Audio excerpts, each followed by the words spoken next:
Hello dear student. आज का video बहुत ही इंपॉर्टेंट है क्योंकि 11वीं की एडमिशन प्रोसेस चालू है और ये मेरा पार्ट 2 वीडियो है।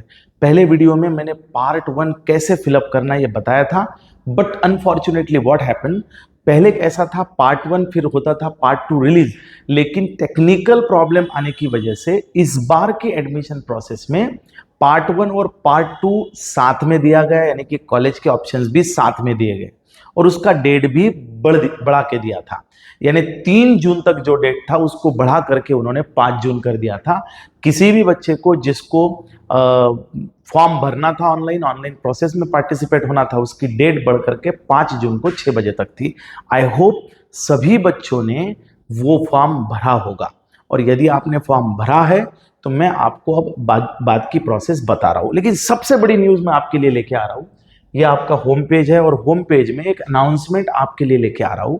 ये गंभीरता से सुनिए। यदि किसी बच्चे ने कोई कारणवश आप भूल गए कि आपने पार्ट 1 भरा है और पार्ट 2 यानी ऑप्शंस ही नहीं डाले, यानी कि ऑनलाइन रजिस्ट्रेशन किया है और ऑप्शंस ही नहीं डाले, या आपने ऑनलाइन रजिस्ट्रेशन भी नहीं किया है, तो आपके दिमाग में ये ख्याल आ रहा होगा कि अब हम लोग ऑनलाइन एडमिशन में यानी कि 11वीं में एडमिशन प्रोसेस में पार्टिसिपेट नहीं कर सकते, तो बिल्कुल गलत। तो आपके लिए और एक मौका यहाँ पे दिया गया है, और वो मौका ये है कि यदि कोई बच्चा गलती से अपना पार्ट 1 पार्ट 2 5 तारीख से पहले भरना भूल गया है तो डोंट टेक ए लोड।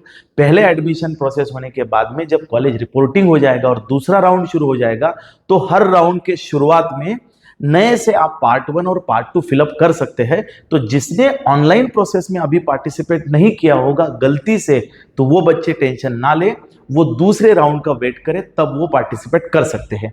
वो एक ग्रेट न्यूज आपके लिए था। नाउ अब दूसरा जो है कि अब जो प्रोसेस चल रही है उसमें क्या है, तो सिंपल, किसी बच्चे को यदि अपने फॉर्म के अंदर कोई प्रॉब्लम है, कोई एडिट करना है या कुछ समझ में नहीं आ रहा है, आपका पासवर्ड की प्रॉब्लम है, पासवर्ड रॉन्ग बता रहा है या मैसेज नहीं आ रहा है, ब्ला ब्ला कुछ भी प्रॉब्लम हो सकता है, तो अमरावती के लिए जो सेंटर दिया है वो मातोश्री विमलाबाई देशमुख महाविद्यालय है। श्री आदित्य जी गावंडे और उनके मोबाइल नंबर दिए गए हैं। यहाँ पे अमरावती के बच्चे फोन करके पूछ सकते हैं या इस कॉलेज में जा करके अपनी समस्या सॉल्व कर सकते हैं। उसके बाद में ये टाइम टेबल के बारे में हम बात करेंगे। अब जबकि आपने 5 तारीख को ये फॉर्म भरा होगा और आपका प्रोविजनल जनरल मेरिट लिस्ट आ गई है। अभी 7 और 9 जून तक आपको क्या करना है, तो यहाँ पे आप देख रहे होंगे सबमिशन ऑफ ऑब्जेक्शन और correction request to the provisional general merit list if any through the grievance redressal in student login. इसका मतलब है कि आपको क्या करना है, आपके लॉगिन में जाना है, आपका एक प्रोविजनल मेरिट लिस्ट डिस्प्ले हुआ है, उसमें स्टूडेंट का नाम डिस्प्ले हुआ है, उसमें आपकी कैटेगरी डिस्प्ले हुई होंगी, उसमें आपके 10वीं के नंबर डिस्प्ले होंगे। आपको सारी चीज बारीकी से चेक करना है, आपका नाम, नाम का स्पेलिंग, आपके 10वीं के नंबर, आपके परसेंटेज, आपके सब्जेक्ट वाइज मार्क्स, और उसमें थोड़ी सी भी गड़बड़ है, थोड़ी सी भी गलती है, थोड़ी सी भी करेक्शन की गुंजाइश है, तो आप लोग ग्रीवेंसेस में जाकर के, यानी आपको स्टूडेंट लॉगिन में जाना है, ग्रीवेंस रीड्रेसर करके नाम है, वहां जाना है और वहां पे उसको करेक्ट करना है और उसका सपोर्टिंग डॉक्यूमेंट्स लगाना है। यानी कि जैसे मार्क्स में गड़बड़ है तो मार्कशीट लगाइए, नाम में गड़बड़ है तो आपका टीसी लगाइए, ये आप कर सकते हैं। और मैं फिर से कह रहा हूं, एक बार आपका ये फाइनल हो गया तो आपको तारीख दी है 9 तारीख तक आप ये काम कर सकते हैं। उसके बाद में 11 जून को आपका फाइनल मेरिट लिस्ट डिस्प्ले हो जाएगा, और फाइनल मेरिट लिस्ट डिस्प्ले होने के बाद में आपको महाराष्ट्र स्टेट के अंदर, आई रिपीट, आपको महाराष्ट्र स्टेट के अंदर कहां पे आपकी रैंक लाई करती है, ओपन के अंदर, कैटेगरी के अंदर, वो आपको दिखेगा, और वहां से एक अंदाजन आपको आइडिया आ जाएगी कि कौन सा कॉलेज आपको मिलेगा।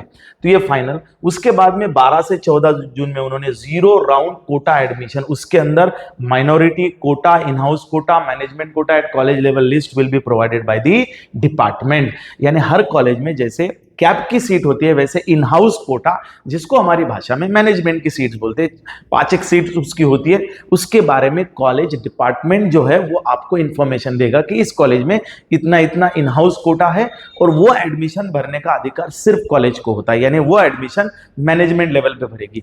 अब सवाल है कि सर इन हाउस के लिए हम जाए ना जाए, या मैनेजमेंट के लिए हम जाए या ना जाए। तो मैनेजमेंट कोटा ये होगा कि जिसको ऐसा लग रहा है कहीं मुझे एडमिशन नहीं मिल सकती है, वही उसके बारे में सोचे, अन्यथा सारे लोग कैप से जाए।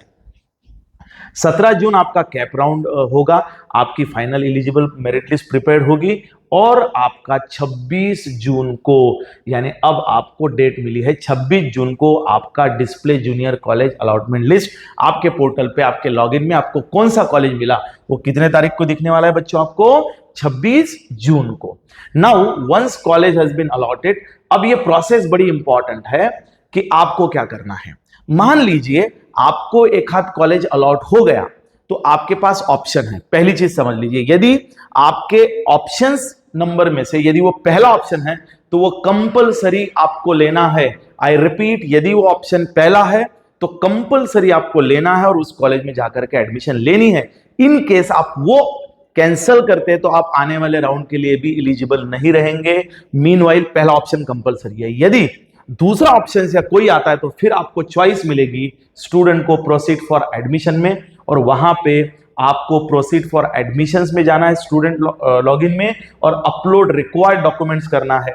यानी कि आपको लगता है कि आपको XYZ कॉलेज मिला है और आपको वो चाहिए, तो प्रोसेस फॉर एडमिशन, उसके लिए डॉक्यूमेंट जो वो बोलेगा वो अपलोड करना है, एंड वो डॉक्यूमेंट लेकर के आपको उस कॉलेज में जाना है, रिपोर्ट करना है, आपका एडमिशन कंफर्म करना है। ये आपकी प्रोसेस होगी।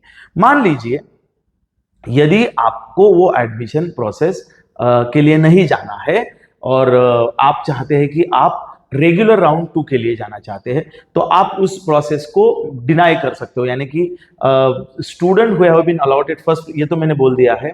यदि student wish cancel her confirmed admission can request to concern junior college and get the admission cancel. अब दूसरी बात देखिए, मान लीजिए आपने दूसरा कॉलेज भी कंफर्म कर लिया, आपको दूसरा तीसरा मिला, कंफर्म कर लिया, तो कंफर्म करने के बाद भी आपको डेट दी जाएगी 25 तक के, यानी 5 जुलाई तक आपको डेट दी जाएगी। 27 से 3 जुलाई तक आपको डेट दी जाएगी। 27 को कॉलेज अलोकेट होगा, 27 तारीख से लेकर के 3 जुलाई तक आपको समझो पहला कॉलेज मिला, आपने ले लिया, कॉलेज को रिपोर्ट कर दिया, आपने एडमिशन ले लिए। लेकिन आपको दूसरा तीसरा कॉलेज मिला, वो भी आपने ले लिया, रिपोर्ट किया, लेकिन बाद में आपको लगा कि यार ये मेरे को नहीं होना था, डोंट वरी, आप फिर कॉलेज में जा सकते, वो एडमिशन कैंसिल कर सकते। लेकिन पहले प्रेफरेंस और एडमिशन करने के बाद में कैंसिल करके आपको फिर दूसरे एडमिशन प्रोसेस के अंदर चांस नहीं मिलेगा, यानी राउंड 2 के लिए चांस नहीं मिलेगा। सो ये बहुत सोच समझ के आपको कैंसिल करना है। अब मान लीजिए दूसरा तीसरा ऑप्शन आपको मिला और वो ऑप्शन आपने लिया, दूसरा तीसरा ऑप्शन मिलने के बाद में यदि वो ऑप्शन आपने लिया और आप चाहते हैं, यानी आपने लिया और दूसरा है कि आपको वो नहीं चाहिए और सेकंड राउंड के लिए जाना है, तो आप लॉगिन में जाइए और उस एडमिशन को आप डिनाई कीजिए तो भी चलेगा। तो आपको 100% वो एडमिशन आपका नहीं होगा और आपको सेकंड राउंड के लिए अलाउ किया जाएगा। यानी आप लॉगिन से डिनाई करते हैं एडमिशन, तो आपको सेकंड राउंड के लिए अलाउ किया जाएगा, और सेकंड राउंड में फिर से आपको आपका पार्ट 1 पार्ट 2 फिर से फिलअप करने का मौका मिलेगा, और फिर पार्ट 2 के लिए आप जा सकते हैं। सर कब जाएंगे? 5 जुलाई को आपको, देखिए 3 जुलाई तक सारे बच्चे जिनको कॉलेजेस मिलेंगे वो रिपोर्ट करेंगे। उसके बाद में सेकंड राउंड के लिए कौन से कॉलेज की कितनी सीट्स बची है, यानी कि एक कॉलेज की 60 सीट है, मान लीजिए 40 बच्चों ने उसमें एडमिशन ले लिया, 20 ने नहीं लिया, तो ये 20 एडमिशन जो है वो सेकंड राउंड के लिए डिस्प्ले होंगी वैकेंसी। अब आप जिन्होंने पहले डिनाई किया वो दूसरे राउंड के लिए भर सकते हैं। तो ये टोटल प्रोसेस है 5 जुलाई तक। 5 जुलाई तक आपकी ये प्रोसेस होगी। ये मैं बिल्कुल साइट के ऊपर जो दिया गया है वो पढ़ रहा हूं। अब मैं आपको एकदम ग्रेट न्यूज दे रहा हूं, great news in the sense brochures and modules rules and circulations. तो ग्रेट न्यूज ये है बच्चों कि यहाँ पे ये साइट पे ये दिया गया है कि हमारे पास टोटल महाराष्ट्र के अंदर कॉलेजेस हैं 9,435 और 12,71,295 लोगों ने रजिस्ट्रेशन किया ऑनलाइन के लिए, और हमारे पास 18,97,526 सीट्स है। यहाँ मोटा मोटा 6 लाख सीट्स का डिफरेंस आप देख सकते हैं, और आपका कोटा इनटेक जो है वो है 22,55,000 14 का, ये इतना इंटेक आपका कोटा इंटेक है, ये आपका कैप इंटेक है। कोटा और कैप इंटेक मतलब इसमें मैनेजमेंट इन हाउस कोटा मिला करके हमारे पास 2,25,514 कोटा है, इंटेक कोटा 18,97,000, मतलब 18 और 2 20 लाख, यानी टोटल 20 लाख सीट्स हमारे पास है और 12,71,295 बच्चे एडमिशन ले रहे हैं। तो आपके मन में जो भय है मुझे एडमिशन मिलेगी कि नहीं मिलेगी, बिल्कुल टेंशन मत लो। हमारे पास 8 लाख सीट्स वैकेंट रहने वाली है। ये तो हमको सीधा सब्सट्रैक्शन से समझ में आने वाला है कि कॉलेज की 8 लाख सीट्स वैकेंट रहने वाली है। तो डोंट वरी, तो आप बिल्कुल प्रोसेस फॉलो करें। कोई समस्या आती है तो आप नीचे दिए गए नंबर से या भांडेसर्स एकेडमी को कांटेक्ट कर सकते हैं। हमारी जो 11वीं के बैचेस है वो शुरू है। आपको JEE नीट CET बोर्ड 11 12 में एडमिशन लेना है तो हम ऑफलाइन और ऑनलाइन दोनों फॉर्म में अवेलेबल है। Thank you.